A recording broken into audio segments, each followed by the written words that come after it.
I only touch greatness. Hey, this is John Rocker, former closer of the Atlanta Braves. I will be coming up on the next episode of I Only Touch Greatness. Were you pretty happy to be going to the hometown team?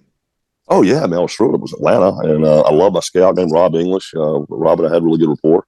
And one thing I was really excited about as well is back then, the A-ball team, the South Atlantic League, was the Macon Braves. So I knew when I played A-ball, I would get to stay in my parents' house and sleep in my childhood bed, and have all my friends around me and all that kind of stuff. So that was, I thought, was going to be cool. As it turned out, it was not. Because every day I would pitch. Once every 5 days, I'm leaving 30 tickets. It was just a royal pain in my ass. I'm sitting there trying to pitch and focus in the dugout, and I've got friends sticking their head around. Hey, John, really?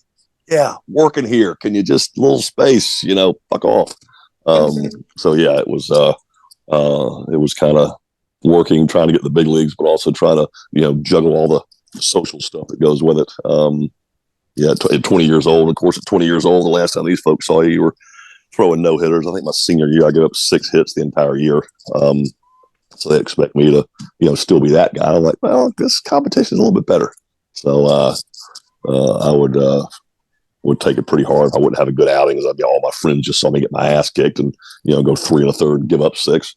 So yeah, it was a little bit nerve wracking that trying to throw up numbers and impress the Braves, but also trying to save face for the hometown crowd that expect you to go out and deal every night.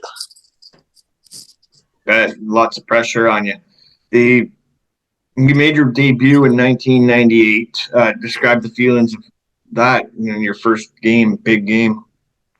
It's hard to describe. That's I do remember, just the journey to get there is just about something that fucked with your head. It's just, you have 1 or 2 good outings in A-ball, and you're riding the bus back from, the yard or to the next city or whatever. And you're sitting there in your own head. You just went 7 innings. You gave up 3 hits and 1 run and struck out 10. And you're in your head. You're mapping out your path to the big leagues. Oh, I'm going to do this by the end of this year. Then I'm spring training next year. Then I should be in the big leagues in about a year. And then next start, you go out and you can't get out the second. You're like, fuck, I'm going to get released in a fucking week. So it's just a big mental fuck with. But when you finally get there and just all the ups and downs and the roller coasters and wanting something so bad, I can't imagine ever wanting anything that bad ever again.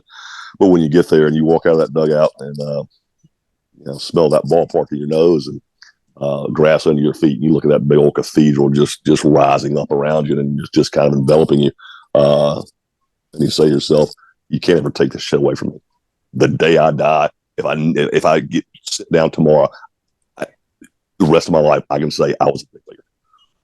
Which at any one point in time, there's only 750 guys on the planet that can say that. And to this day, there's only about 25 or 30,000 that can say that. From the beginning of baseball. So, yeah, pretty special, man.